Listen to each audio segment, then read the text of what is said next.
Now, 8 out of 10 South African school children are struggling to read well by the age of 10. This is according to a finding by the Progress in International Reading Literacy. The study has published some pretty interesting statistics which state that 81% of South African children aged between 9 and 10 have trouble with reading comprehension. South Africa also scores the worst among 57 different nations, and there is a distinct rise in an inability to read and comprehend in South Africa, says the study. The current educational landscape for poor children is really, really dismal in South Africa. It's quite extraordinary with the amount of money that the government provides for the educational budget each year. It's not doing what it is intended to do. Unfortunately, South Africa is basically last in the world when it comes to mathematics, science, and literacy. Recalling devastating statistics, the CDE cites 2016, 2019, and 2021 stats that show that, respectively, the majority of grade 4s could not read for meaning in any language, little over a third of grade 5s had some basic maths knowledge, and more than half of grade 1s didn't know the letters of the alphabet. There's classrooms without enough desks, there's classrooms without enough books. We have computer classes being taught without computers. We have science being taught without science labs.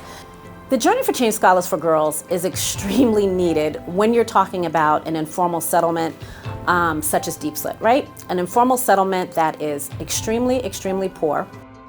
But what is really, really interesting about Diepsloot is the diverse mix of people from not only all over South Africa, but from neighboring countries who come to Johannesburg to really, really try their very best to make a decent standard of living, to just live a life free from poverty.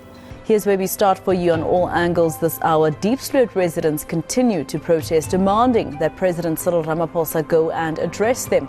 Yesterday, they marched to a local police station, demanding that the area as high crime be addressed. One of the worst aspects is not just in Diepsloot, but in South Africa as a whole, is GBV, right? Gender-based violence, and what that does to a girl child.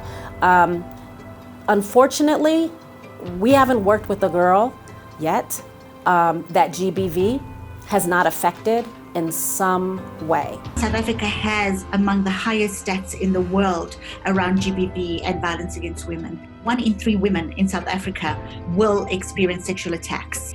2 in 5 women will be beaten by their domestic partners. Between 30 and 40% of women have experienced sexual or physical intimate partner violence in their lifetime. By working in Diepsloot specifically, we are really trying to do our very best to ensure that a girl child can grow up happy, she can grow up successfully, she can grow up to be healthy, and she can move forward to have a career, a life that is thriving and fulfilling. And hopefully what I tell my girls is that one day she'll go back and she'll help to uplift more girls such as herself. I started the Journey for Change Scholars for Girls because I really, really do understand that without an education, it pretty much is impossible to move forward gender equality and ensure the eradication of poverty.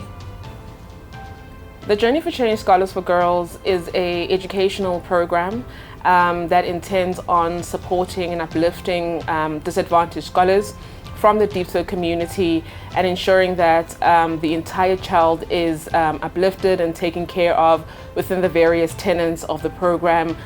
The 8 tenets of the Journey for Change Scholars for Girls is really what makes our program different. It really is why it stands out from other educational programs. We chose these tenets after a very, very robust process of holding think tanks, honestly with some of the best minds in South Africa.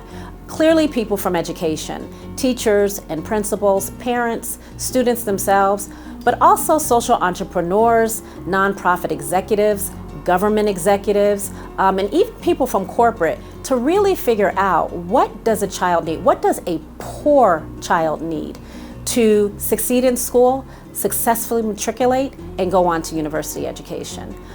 GBV needs to be stopped in order to create a safe environment for all. Hi, my name is Shandukani Minyai. I stay at Diepsloot in South Africa. During the 16 days of activism, I partner up with the world community by engaging myself or by participating in marches that stand against GBV that also create awareness to protect and ensure the safety of all women and children in South Africa. Thank you.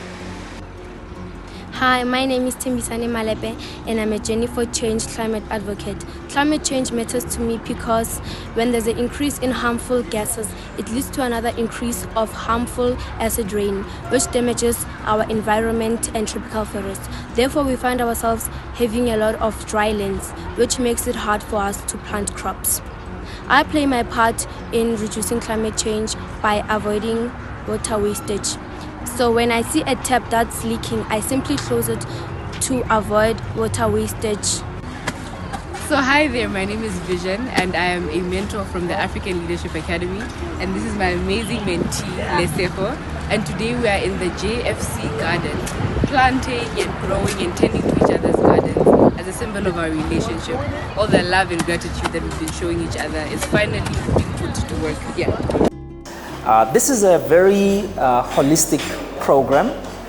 We stick with the girls from when they're in primary school all the way to high school, finishing high school and helping them to get into university.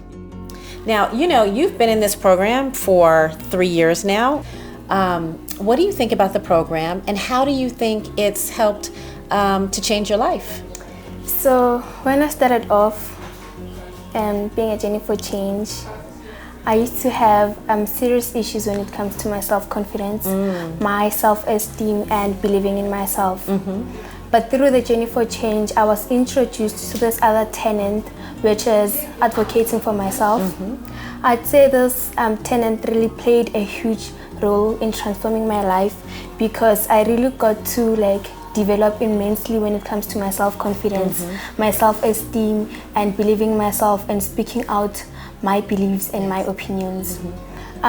Journey for Change, it is really a life-changing opportunity and I feel as if I'm really blessed to be in this type of a program because growing up in a community like Diepsloot is really hard and we face a lot of challenges daily, such as teenage pregnancy and going to disadvantaged schools. It's really not easy, but the Journey for Change is there to guide us and help us academically so that we improve and we reach our goals.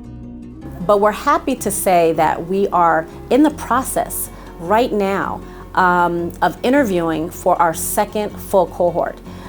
These young girls are being interviewed in grade 5. They will join our program in grade 6 and they will stay with us through grade 12 and matriculation. The Journey for Change Scholars for Girls is holistic, it is integrated, because that's what a poor child needs really. We really look at the whole child because we want to ensure that they have every single opportunity to walk in that schoolhouse each and every day and perform at their highest possible ability. My current hopes and dreams for the girls that are currently enrolled onto the Journey for Change Scholars for Girls is for them to understand that they are champions and they have the power within to really change their lives from what they know them to be right now to what they could possibly be. I am a girl child from Diepsloot. I don't want to be a statistic. I love to read. Succeeding in maths and science, it is very important to my future. I desire information. I want to achieve highest grades. I want a thriving career. I deserve to live a life free from poverty. I am a girl child from Diepsloot, and with your support, I can change the statistic. Hi, I am Munjezi, and I thank you.